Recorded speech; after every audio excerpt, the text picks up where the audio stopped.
Chers amis, bonjour. Nous sommes le mardi 2 novembre 2021. Il est 9 heures. Quelques news de l'Arménie, de l'Artsakh et de la diaspora arménienne.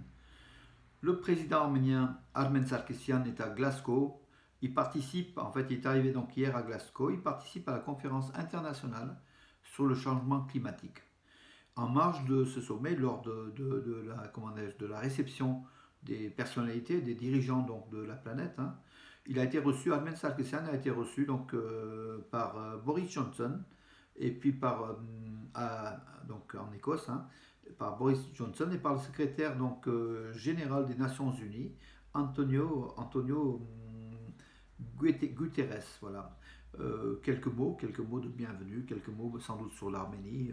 Voilà, et donc Armen Sarkisian ne prendra pas. Il va intervenir lors de ce sommet euh, par une note qu'il va présenter donc voilà devant tout le monde.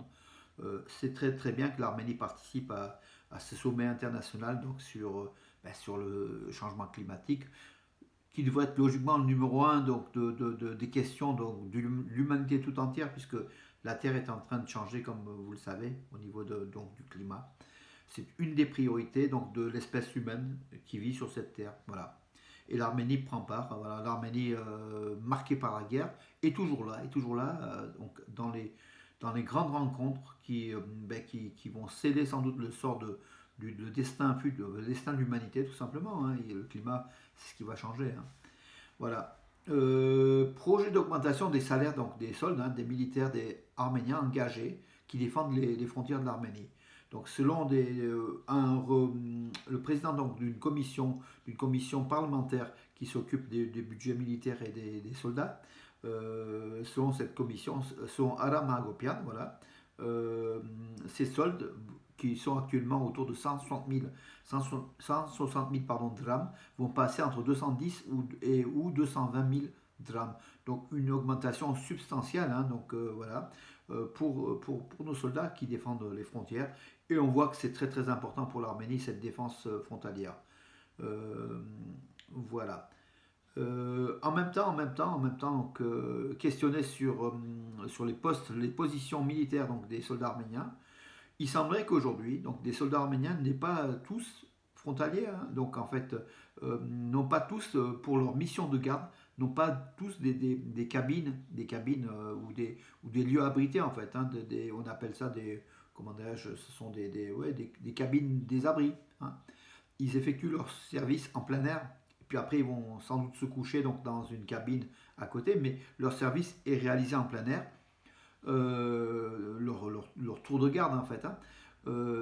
Donc l'Arménie, le ministère arménien de la Défense prévoit donc la construction totale d'ici fin novembre comment dirais-je, de cabines supplémentaires aux frontières pour que nos soldats arméniens puissent faire leur mission de façon plus facile, plus sûre et surtout à l'abri du climat en fait, donc de la pluie, de la neige, du vent, dans des cabines de surveillance. Voilà. Un investissement qui va coûter pas mal donc, au ministère de la Défense, mais bon, le ministère de la Défense va aussi mettre le prix. L'Arménie participera donc à l'Eurovision Junior 2021, dont la finale se déroulera donc en compagnie de 19 pays à Paris. Donc ça se déroulera à Paris le 19 décembre. 19 pays, 19 décembre, avec 19 nations, dont l'Arménie. Alors il y a bien sûr l'Arménie, il y a aussi l'Albanie, l'Azerbaïdjan, la Bulgarie, la France, bien sûr, la Géorgie, l'Allemagne, l'Irlande, l'Italie, le Kazakhstan, Malte, les Pays-Bas, le Nord-Macédoine, République du Nord-Macédoine, la Pologne, le Portugal, la Russie, la Serbie, l'Espagne et l'Ukraine. 19 pays, voilà. Il n'y a pas la Turquie, on voit. Par contre, il y a l'Azerbaïdjan qui est revenu, donc qui n'avait pas participé depuis 2018, qui revient.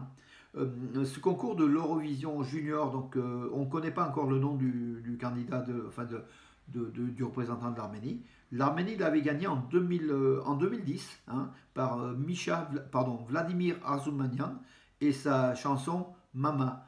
Et l'Eurovision 2011, après la victoire de 2010 de l'Arménie, s'était déroulée à Yerevan. Voilà, on se souvient voilà, de ce. Ah, c'est pas comme l'Eurovision senior, mais l'Eurovision junior commence à avoir de plus en plus de succès. Et là, le fait de le faire en France le 19 décembre, donc avis à nos amis parisiens qui m'écoutent, le 19 donc, décembre à Paris, donc allez soutenir avec vos drapeaux l'équipe d'Arménie, ça se passe à la scène musicale à Paris, voilà. Que dire d'autre? Oui, en sport, donc encore bonne nouvelle. Hovhannes Pachkov s'est qualifié aussi, le boxeur, donc médaille de bronze, double champion d'Europe, médaille de bronze au JO de Tokyo 2020. Hovhannes Pachkov, le boxeur de Gumri, s'est qualifié pour les quarts de finale, donc les championnats du monde de boxe qui se déroulent à Belgrade en Serbie. Donc il y a deux Arméniens qui sont qualifiés pour les quarts de finale, donc c'est Hovhannes Pachkov et, et David Chaloyan. Donc en fait, si passent le cap des quarts de finale, ça sera une médaille assurée donc, pour tous les deux. Donc il faut qu'ils passent, il faut qu'ils gagnent leur combat pour espérer au minimum une médaille de bronze, voire l'argent, voire l'or au niveau mondial. Hein, voilà. On espère qu'ils vont réussir. Henrik Mkhitaryan a joué donc une mi-temps, donc il a été titulaire lors du match l'AS Rome Milan AC. Milan AC qui a gagné in extremis 2-1. Henrik Mkhitaryan a joué la première mi-temps. Il a fait un match normal, pas plus, voilà, à signaler. Écoutez, j'en ai fait le tour de l'actualité. Oui, tout ça, bon, je vous donne rendez-vous à demain, mes amis. Bonne journée de mardi. Après, c'est effectivement ce 1er novembre, pour certains qui avaient repris le travail, c'est peut-être un peu compliqué parce que c'est vrai que les week-ends longs, on apprécie, mais après le retour au travail, des fois c'est difficile. Courage, pensons à l'Arménie, pensons à l'Artsakh, pensons à la diaspora arménienne, mes amis. Il n'y a que les Arméniens pour penser sur le sort des Arméniens. Hein. Nous sommes les seuls à penser sur notre sort et on a besoin d'être unis, qu'on puisse soutenir l'Artsakh et l'Arménie, mes amis. Bonne journée et à demain.